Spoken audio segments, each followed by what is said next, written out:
Good morning. Thank you, Richard, for the great introduction and great introductory remarks.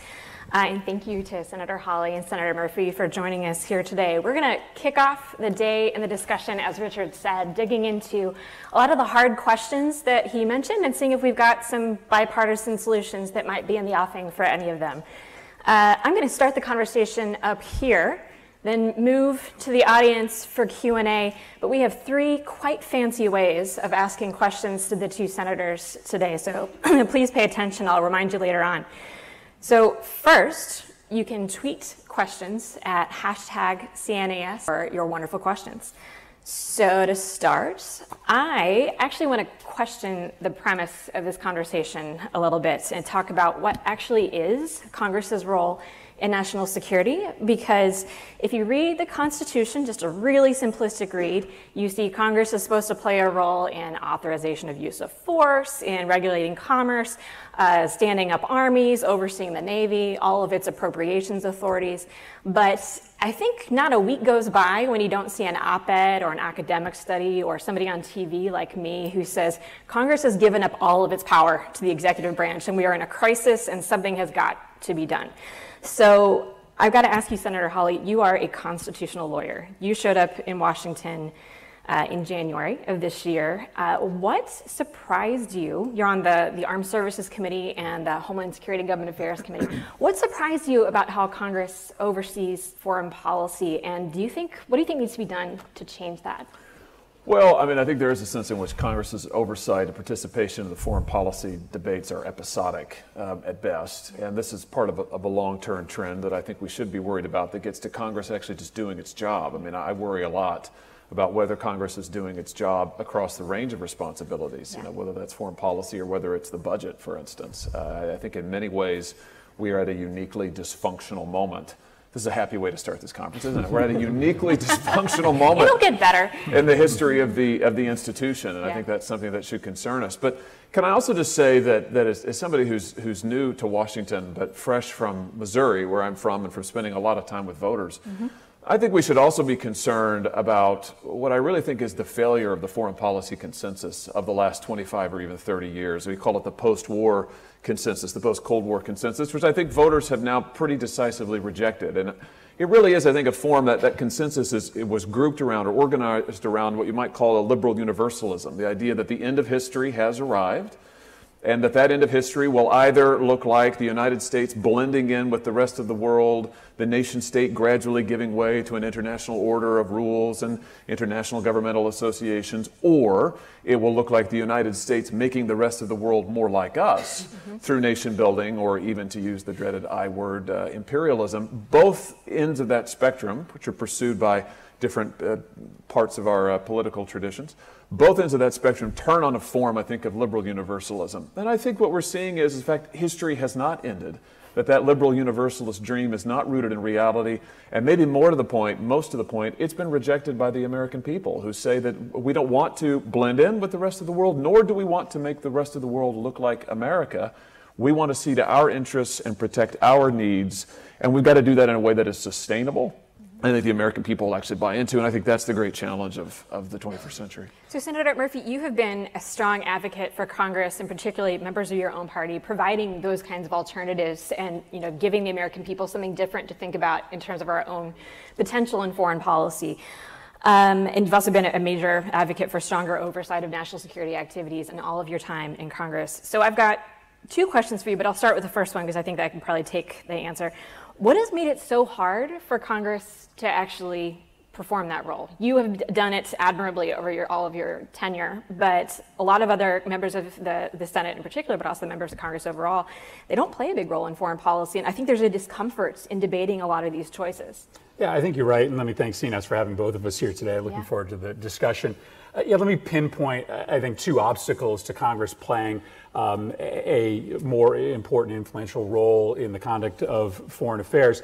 The first is that declaring war simply isn't as easy as it used to be, right? Wars used to be armies marching against each other across broad open fields. They were wrapped up after 3 or 4 years with peace treaties in which both sides retreated back to their places. That's not how conflict works any longer. Enemies are increasingly and impossible to define. The conflict has no end. And so when you're asking Congress to declare war, we punt very often because we're not exactly sure how to define that concept any longer. And the result is that decisions are increasingly being made inside the administration, and there is little debate in Congress and little real conversation back with our public about it, because the proper forum for that conversation is in Congress. Second, there's less information before Congress than ever before. What you have seen over the course of the last 20 years is this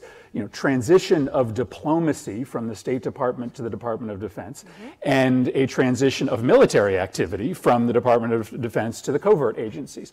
And so when you have increasingly important activities with major political consequences happening overseas inside the CIA or NSA that are only seen by a handful of senators, it makes it very hard for us to do our due diligence. So when we were asked a few years ago to create an authorization for the training and equipping of so-called moderate rebels inside Syria, well, we had already been doing that secretly. And the people who were being asked to create an authorization couldn't get any information about what had worked and what hadn't worked. And so it became hard for us to try to make an educated decision. So those are not excuses, because we can correct for both of those, but I think they're explanations.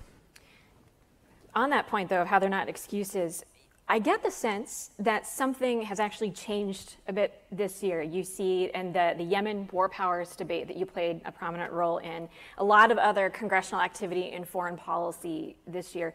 So am I wrong? Am I just hopeful? Did something change in the last year that has several new members and also some are longstanding members wanting to become more active in this? Or did we just head on a series of issues where the time had come?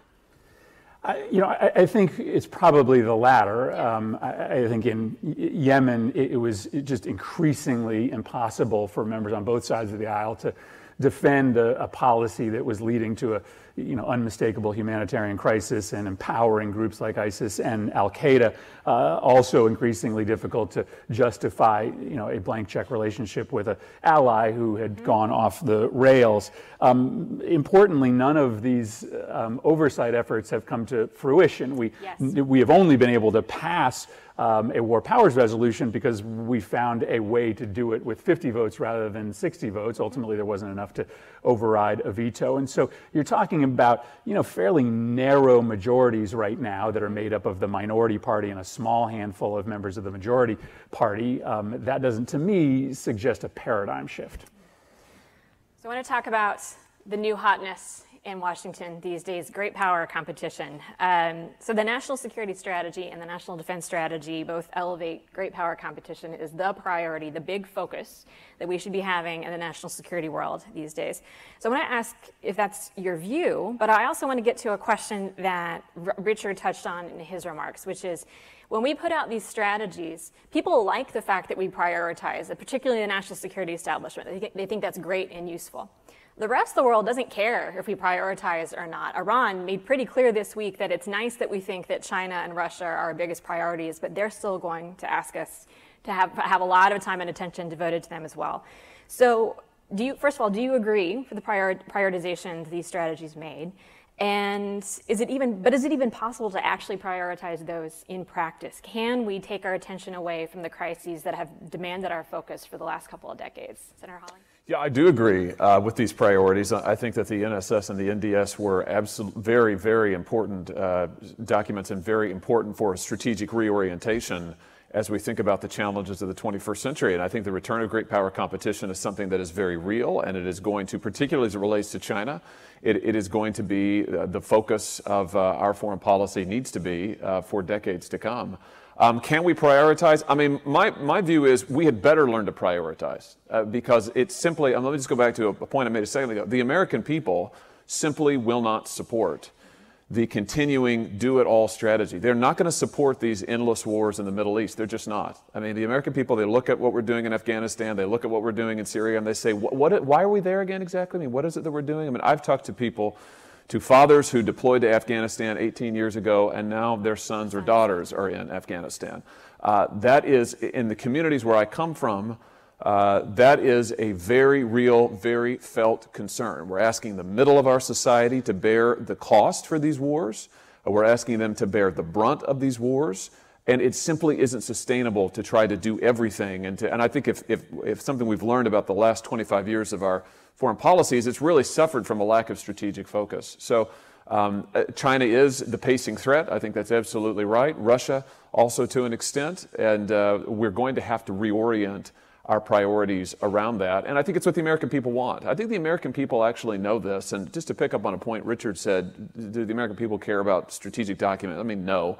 But they do have a sense that China, for instance, is a very significant threat to us. I know that because this is what the people in my home state say. They say, well, wait a minute, we know that we're in strategic competition with China. China's been competing with us for jobs. Obviously, we're having major trade disputes with China. I mean, there's a real sense here that we are in a competition with China that is growing and intensifying, and we're going to have to do something about it. I think that's right. I think the reason why you have, frankly, Republicans and Democrats cheering some of the president's actions on China is that folks have been wise to this for a long time. They've understood that other global actors have been cheating, and they've paid the price for that. And so whether or not, I agree with the specific way in which he's done it, I think, the American people are a little bit savvier than we may give them credit for. On the question of prioritization, I would just say this. I think we cannot effectively prioritize given the toolkit that the American president has to protect our interests globally today. What the great powers have learned is how to effectively move around American military hegemony and influence the global stage without ever having to directly confront the United States Navy, the United States Army, or Air Force. And yet we still are stuck in a world in which we are spending 20 times as much money on the military and the intelligence capabilities at our disposal than on those asymmetric capabilities. And so, if you really want to meet great powers where they are, then you need to be meeting China on an economic playing field. You need to be meeting Russia on a corruption and disinformation playing field, on an energy independence playing field. And we simply have none of those capabilities. And it frankly dooms any president, no matter what their global philosophy is, no matter what their party is or their ideology, if they only have aircraft carriers and brigades to move around the global stage and not these other capacities that the other great powers have rightfully plussed up over the course of the last several decades. I want to ask a little bit more about China to give Senator Hawley a chance to weigh on this as well. As you both are saying, there's a fair amount of consensus in Washington about that we are in an era of strategic competition with China, but everything after that gets pretty fuzzy. What are we competing over? What are the tactics of that competition?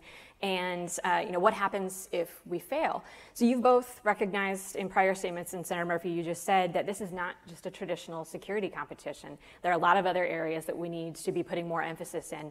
But what's in your mind specifically are those? What are the tactics of that competition, both to shape China's behavior, but also to advance American competitiveness? Well, take technology, for instance. I mean, we are in a technological Cold War in many ways with China. And this is one of the reasons why I've introduced a bill that would place all of the Made in China 2025 initiative, their core technologies, I think there's 17 of them, it would place all of those core technologies on our export control list. Because I think we're finally, I hope, beginning to get to the point where we're realizing that China isn't just another market. And for our major technology companies in this country, like Google, for instance, that want to go and do business in China and have been willing, by the way, to compromise with the Chinese regime in terms of setting up search engines that censor the search results so that you never learn about Tiananmen Square, for instance. China's not just another market. If you do business in China and if you enter into their technology transfer agreements, you're doing business with the Chinese military. I mean, it is state-directed capitalism. And China has been very savvy about pursuing technological theft, about pursuing these technological transfer agreements as the price of doing business in the Chinese market. We're going to have to stand up to that. I mean, we're going to have to realize, actually, to pick up on a point Chris just made about the need to have an economic policy, not just a narrowly focused military policy, but an economic policy that's alert and alive to the challenges of great power competition. Nowhere is this more needed than with China. And that means I think we're going to have to think about here at home, how do we develop our own industrial manufacturing and technological capacities? How do we strengthen middle class and working class wage earners so that they can effectively compete with labor abroad? And how do we stop China's rampant theft of intellectual property and their gaming of the international trade system? Senator Murphy, I'm going to commit a sin here by asking you to retell a story you told before about a trip that you had to Dublin and China's efforts in Huawei there and how we are not resources against that. Yeah, so today Ireland has open a bid, a private sector bid, their telecoms company looking for a new 5G infrastructure. And of course, the Chinese are very interested in winning that bid. And when I was in Dublin, the embassy there noted that over the course of the prior few months, the Chinese embassy had exploded. It had grown 2 times as big as it was before, and the reason was China had deployed its national security infrastructure there on behalf of a private company to try to win this bid. And sitting around our table as we were doing the briefing from the State Department and DOD was one person charged to try to protect U.S. national security interests with respect to this Chinese technology bid in Dublin. We simply can't win when the Chinese double the size of their embassy, when we have only one person in our embassy who's fighting on that same playing field. And I think Josh is very right to say, ultimately, this is not just a question of whether we can kind of bully and push and prod our allies into not accepting that investment by the Chinese security state in their countries, but how do we make ourselves more competitive? How do we acknowledge that if the Chinese are underpricing everybody else, we have to have a strategy to deal with that. Bullying is only a short-term strategy to try to prevent the build out of their technology. And it's 5G today, but it's AI and a whole bunch of other leading edge technologies in the future. So we just have to take this much more seriously at a government level and then have this really difficult bipartisan conversation about what industrial policy looks like and how do you make Republicans, frankly, comfortable with an integration between the public and private sector that has typically been a difficult conversation. I'm going to come back to a point that we were discussing in the first question on the AUMF, the authorization for use of military force. This is something that I've worked on for years, and I know a lot of folks in the audience feel quite personally that we've been operating in the United States under the same war authorization since 2001. And since then, it's drastically expanded geographically, but also to cover groups that were not in the original, and often expanding without the knowledge of the American public and even members of Congress. So, Senator Murphy, you've been a strong advocate for reasserting congressional authority in this area, and I know last year you suggested 3 changes, so correct me if I get this wrong. One, a sunset clause, requiring Congress to authorize war against new groups, and geographic restriction, and that didn't succeed. So I'm curious, can you what is the case for these reforms, and what is your sense of why they are not getting more traction? And I think if you talk to members of Congress individually, they are quite often individually supportive. Well, I was greatly worried about the Obama administration's decision to morph the 2001 AUMF to be able to cover ISIS. Not because I didn't desperately want to be engaged in the fight against ISIS, but that seemed to be a seemingly and potentially perpetual adaptation of an authorization that was not intended to cover this forever war that Richard was talking about. And so why I think it's useful to place either time or geographic limitations is that is one of the few things that may force a administration to come back to Congress to ask for an update. But the responsibility here is not just on Congress. We can, whip ourselves over our inability to pass authorizations of military force. But frankly, the first obligation is on the administration. The administration, both the Democratic and Republican administrations, often claim that part of the reason why they are not coming to Congress for authorization is because it's hard to get. Well, so what? There's a reason why authorizations are hard to get. As Josh said, the American public is deeply skeptical of broad military engagements overseas. And so I frankly applauded President Obama when he made the decision to not send missiles into Syria without coming to Congress. Whether or not that was a sign of political strength or weakness, I don't care. He had a constitutional obligation to get our permission first. And I frankly think that President Trump had the same obligation.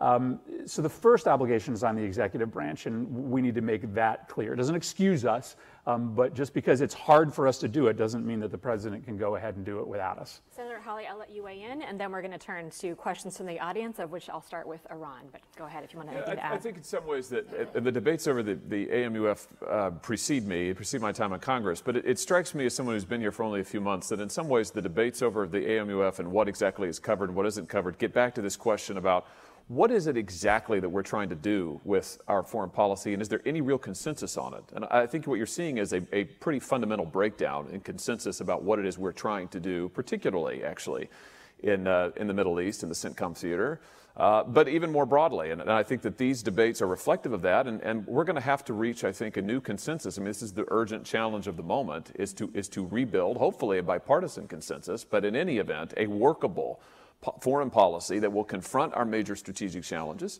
including the continuing threat of violent extremist organizations, but will do so in a way that is sustainable and that actually reflects the priorities and needs of the American people. And Congress has a role to play in that. All right, Iran, one of the topics of the week. So, Senator Hawley, you said during your campaign and have repeated since that you think that President Trump made the right decision to withdraw from the Iran deal. Senator Murphy, you disagree. You're one of the strongest supporters of the deal and one of the loudest critics of pulling out. But I think it's fair to say that you both agree on some broader goals. First of all, war with Iran, probably a bad idea. Second of all, that we want to prevent Iran from getting nuclear weapons. And third, that we want to, in some way, limit its malign activities in the region. So we are now, about a year from the U.S. pulling out of the JCPOA, a month after Iran announced plans to stop complying with some of the deal, a few weeks after the White House said that it's sending more troops to the region, and just now, a couple of days after attacks on 2 tankers in the Gulf. This is one of those hard choices that Richard was mentioning. If you were both advising the president on what to do next, given where you stand on these issues, what's the right next couple of moves for the President of the United States, and what can Congress do to, I think, limit what seems to be a pretty tense situation going on in the Gulf right now? I don't think I'm getting that job anytime soon. I'll listen. Well, I listen. In the short term, I think opening up lines of communication are most important. Yeah. I don't quite understand why we can talk to the North Korean regime and celebrate those discussions, and yet not talk to the Iranians in the middle of what may be the precipice of a shooting war. So, obviously, I have.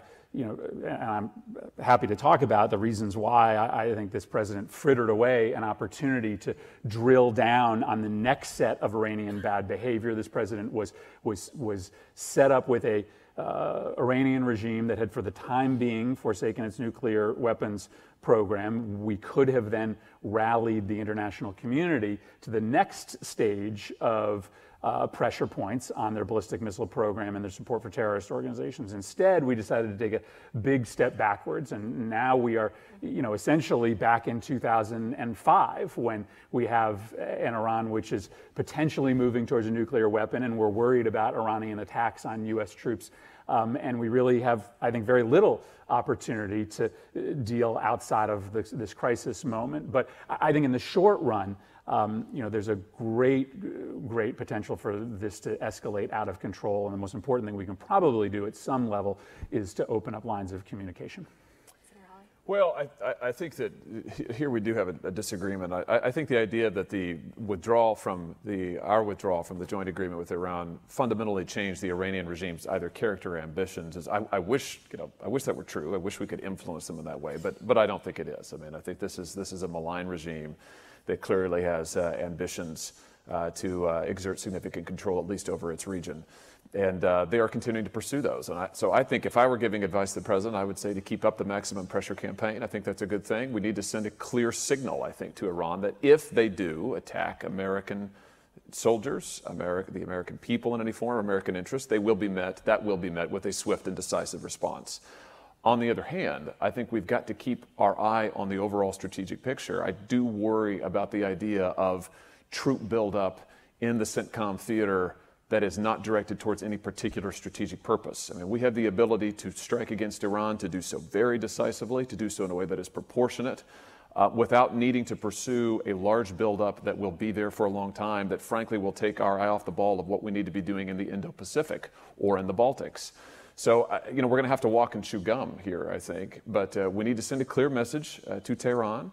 But we also need to maintain our larger strategic focus, and the NDS focus is the right focus to have, I think. We've got to keep our eye on that ball. Okay. I'm going to come back to Iran in a minute, but I've got a lot of questions from the audience on Hong Kong and what's going on there. And so this one in particular comes from Perry Boyle, who's on the CNAS advisory board, and I'm going to augment it a bit with some others. Given that China is reintegrating Hong Kong against the will of its people, what should Congress do to signal, looking ahead, what should Congress think about doing to signal to Taiwan right now? Do you think that we should be signaling that we would come to the defense of Taiwan if China made similar moves against them in the future?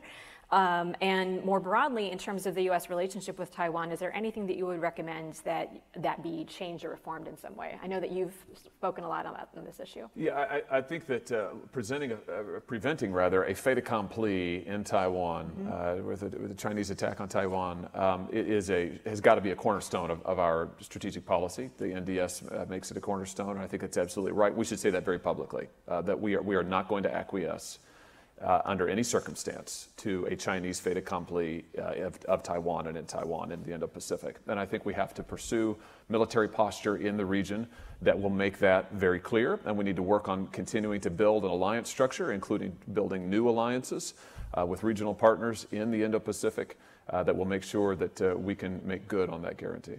I would just add, I think a lot about what progressive foreign policy looks like moving forward. What's the role that Democrats and progressives can support for the U.S. military moving forward? And I would agree with Josh. One of the great successes of American foreign policy has been mutual defense security agreements, and they are a wise investment of resources. They come with high risk, obviously, when you commit yourselves to the defense of others, but by and large, they have been wildly successful in the post-war era. And I think, largely the American people understand the value of those partnerships.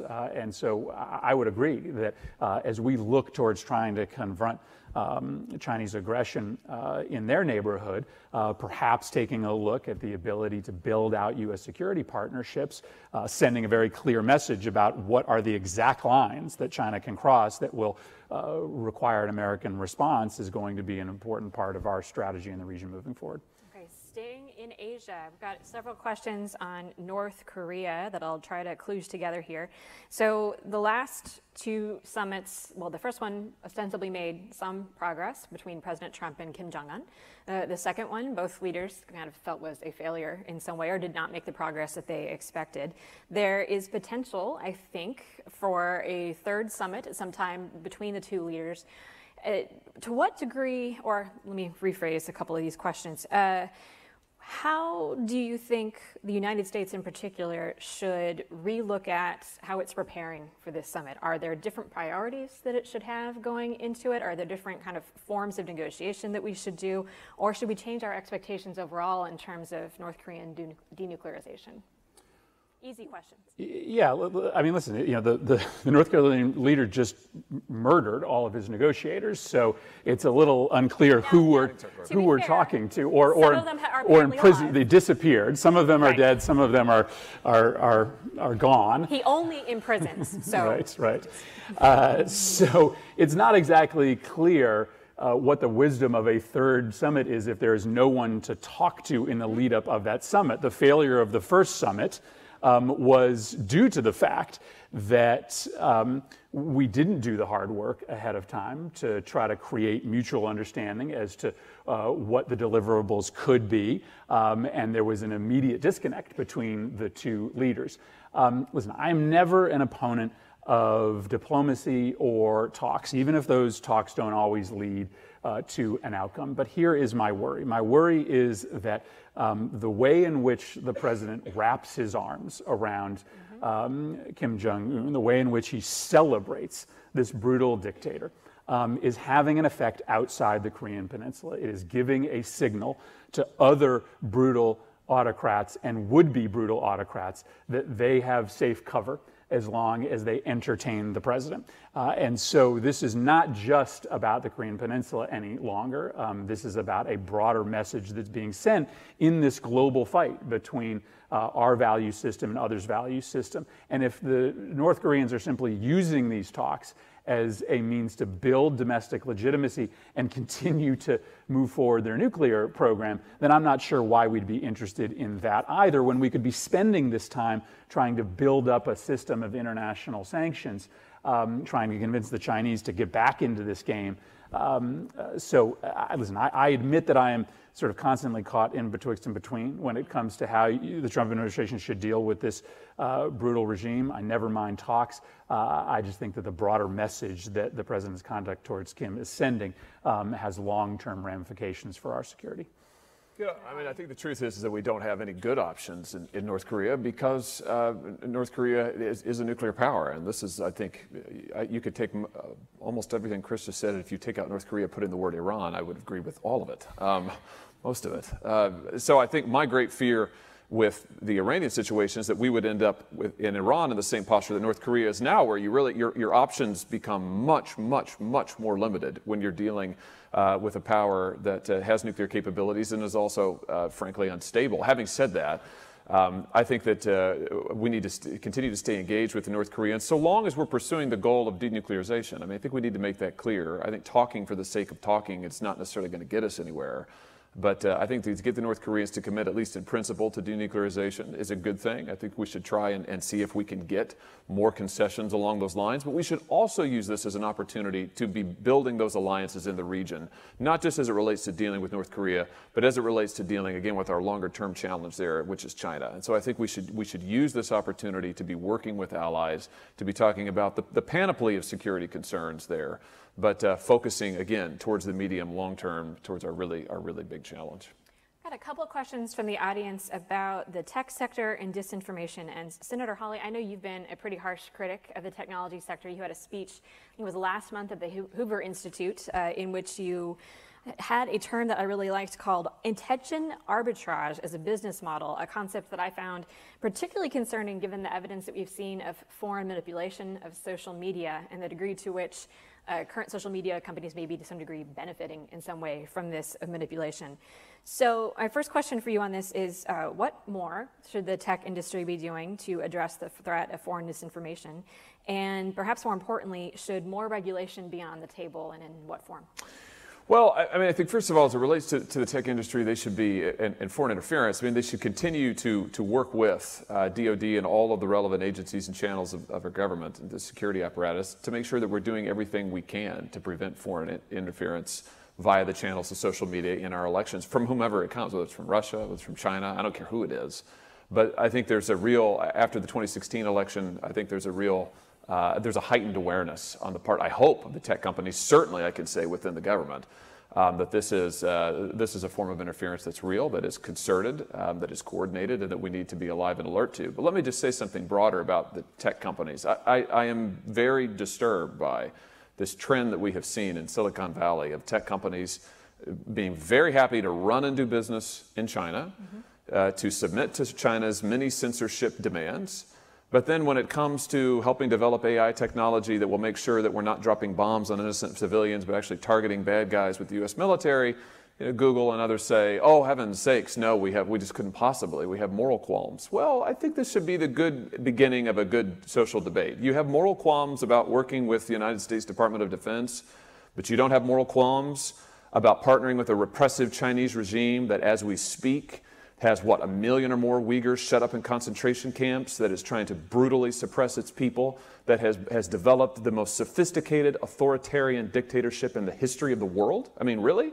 So I think it's time that we had that conversation and that Silicon Valley realized that they have a part to play in strengthening our own domestic economy, working where they can. Look, if they don't want to work with the Department of Defense, that's fine. It's a free country, that's fine. But I would ask them to think about what their technology partnerships with China really amount to. And I think I referenced earlier my effort at new export controls on those core technologies, those 17 plus core technologies of the Made in China 2025 initiative. I think we need to get serious about that and realize we are in a technological arms race. So, Senator Murphy, on the other side of the coin, I think you were one of the key sponsors of the original Global Engagement Center legislation, but you've since raised a lot of concerns about whether or not the U.S. government is taking this seriously and even applying the resources that they have as against the threat of disinformation. So what would persuade you, what would be the key indicators that the U.S. government is actually taking on this challenge in a way that is commensurate with the actual threat? Well, this started for me as an interest in combating Russian disinformation and influence in their periphery. And so the Global Engagement Center, which was conceived by Senator Portman and I in 2014, 2015, was about making sure that we were able to support objective third-party narratives, truth tellers, fact checkers in places like the Balkans, Ukraine, Moldova, as Russia was pouring resources there. As we were writing that legislation, we weren't necessarily envisioning that the primary front was actually going to be here in the United States. I agree with Josh that we have to have a much more open conversation with our technology partners in this country about what they can continue to do to stand up defenses. But forgive me the aside, this week we do have to acknowledge that we took a fundamental step backwards in our campaign against disinformation. It's not clear how you can tell a technology company to forsake an investment from Russia or China in manipulating the U.S. election that might be to their benefit if the President of the United States has now announced that he will accept their help and their investment and tell no one about it. And so I think we are at a real crisis moment where members of Congress are trying to lead practically and morally to try to raise the specter of Russian interference in the next election. But the president has just signaled to everybody that if you receive a benefit from a foreign actor trying to influence an election, you have no obligation to do anything about it. And that message is being heard not just by people in the political milieu, but also commercial actors as well. I want to move over quickly to a couple of economic questions. We had a few questions from Twitter reflecting the fact that we're talking a lot more about the economy on this stage than I think has happened in prior conferences, and that reflects a broader shift in how we're talking about American foreign policy these days. But one particular question that I thought was good is, are tariffs the appropriate tool for foreign policy disputes, whether or not they are trade related? In particular, this question says, are tariffs an appropriate tool for foreign policy disputes that are not trade related?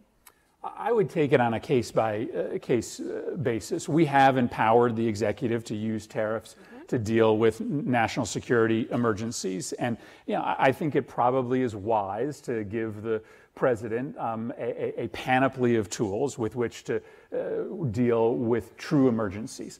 The president today, I would argue, is using tariffs for non-emergency situations, but I don't necessarily think that our response should be to remove that authority.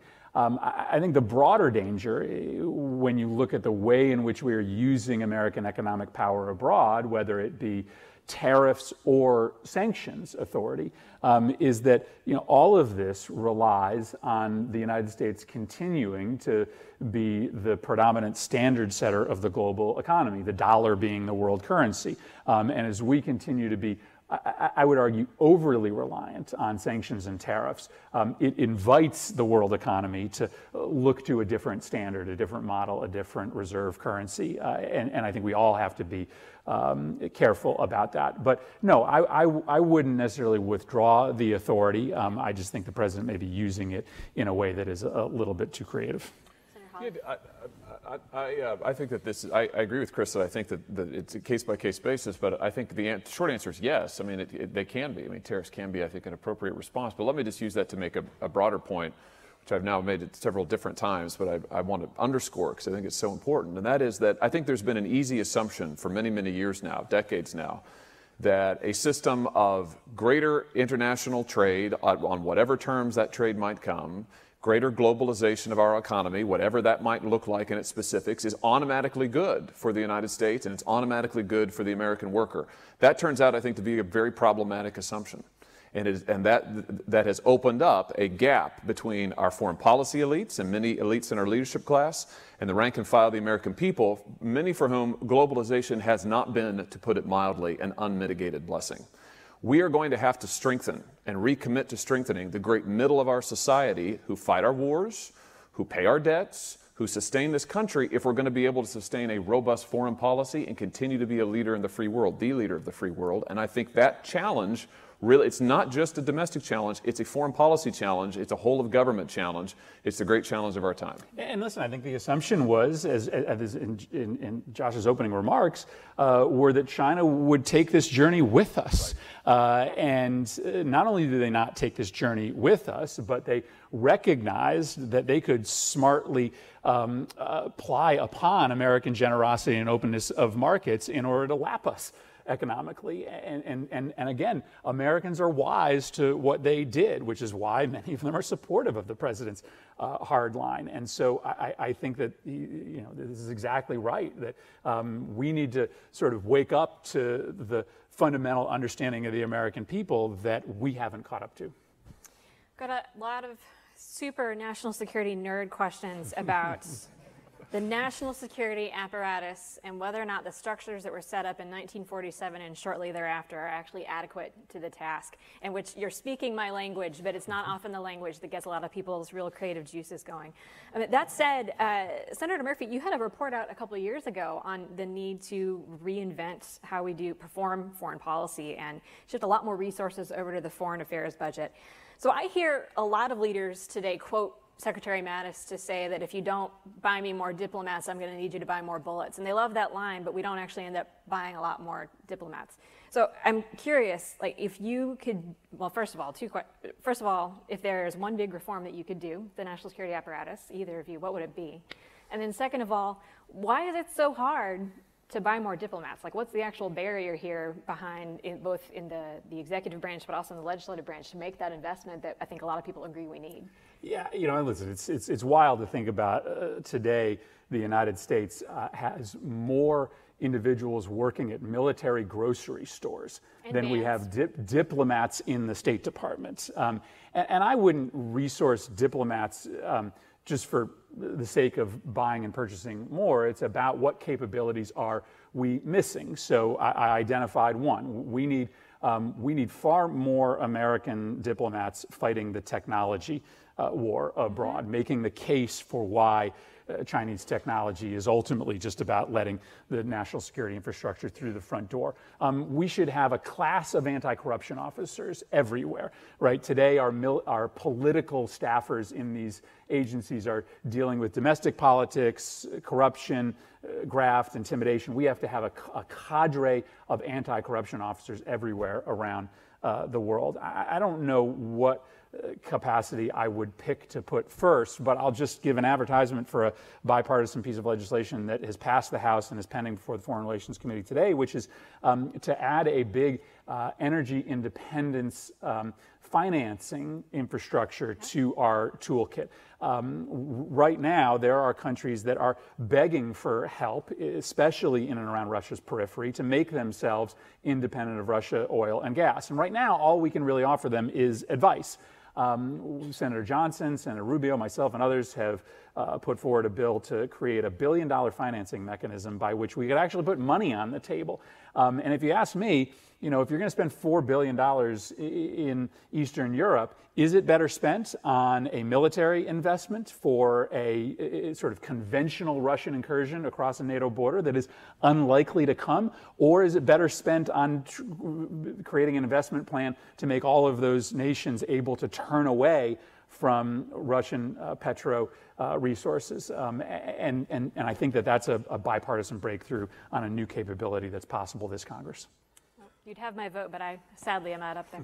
Senator Hawley. Just on the point about the national security apparatus and sort of thinning it and streamlining it, I think the National Defense Strategy asks the Joint Force, and in some ways the whole of government, but to make really tough choices about the capabilities that we need for the future, to make tough choices about of course, what our posture looks like. And I think that we need to, I think the current National Defense authorization, the NDAA, helps encourage those tough choices, but I think we need to continue to urge the services and DoD as a whole to conduct these very intensive reviews of whether it's weapons systems, whether it's troop levels, whether it's the 355-ship Navy. I mean, we need to be asking ourselves tough questions. Do we really need all of that in order to, do we need more stuff or do we need more lethality? Do we need, I mean, what is it we actually need to meet our strategic goals here? And I think we need to be laser focused on that. I think today's the birthday of the Army. Is that right? Happy birthday to the Army. And I just wanted to say that the Army, I really think, has been a real leader. If you look at what they've done in the last year, 2 years, a real leader in the NDS in thinking through top to bottom their acquisitions, thinking through their procurement, thinking through their force levels. And I really think we need more of that kind of holistic thinking, willing to make some pretty tough choices about what they're going to do, how they're going to operate in the future, but ones that are strategically minded, strategically focused. All right, last question. We have miraculously not mentioned once the fact that there is a presidential election ongoing, which that feels like a relief from Twitter. That's apparently the only thing happening. So is there an issue that if you could put on the agenda of a debate on this presidential election in foreign policy, what would it be? Last question. Well, listen, I mean, we have yet to talk about climate. This, to me, is the question that predates all the others. If you don't save our planet from existential crisis, then all of these other problems are unsolvable. And the droughts in Syria and Mali are a big part of the story as to why we have traditional security instability in those places. So this isn't a future conversation. It's a present conversation. And frankly, you know, when you think about how you compete in a great power conflict, countries like China have figured out that there are millions of jobs to be had in renewable energy technology, and they've made an industrial policy decision to be the leaders in the development of wind turbines and solar panels. And so, you know, not only is this about saving the planet from destruction, and I think it should be a topic for both parties in this presidential election, it also is part and parcel of a more traditional conversation about how you build power into that middle class that Josh is talking about, and how you recognize some of the industrial policy decisions that China and others have made, recognizing where these markets are going. Yeah, I think for me the answer has to be China. I mean, what are we going to do? And again, because this will require a whole of government, whole of society approach. What are we going to do to not only see to our military strategic aims in the Indo-Pacific theater, but what are we going to do economically? I mean, what's our economic policy going to be towards China? What's our alliance policy going to be? How are we going to sustain what we need to do strategically, militarily there, and also what we need to do in the Baltics and elsewhere? And I think that we're beginning to recognize this as a problem. Talking about China has become something, de rigueur on Capitol Hill. That's good. That's a step forward. But we are a long way off, I think, yet from really seeing a coherent policy to deal with this great power competition that will range across a series of sectors. It's not just military, it's not just industrial, it's not just technological, it's all of the above. It's all of the above. And how do our NATO alliances, our legacy alliances fit into that? Those are really tough questions, but they are going to dominate in many ways, I think, the next 20, 30 years of our foreign and domestic policy. So I think we've experienced a Washington miracle, a really in-depth, varied, sophisticated conversation between two senators of different parties where I heard them on foreign policy, where I heard them say, I agree more often than I disagree. So first of all, thank you both so much. This is incredible.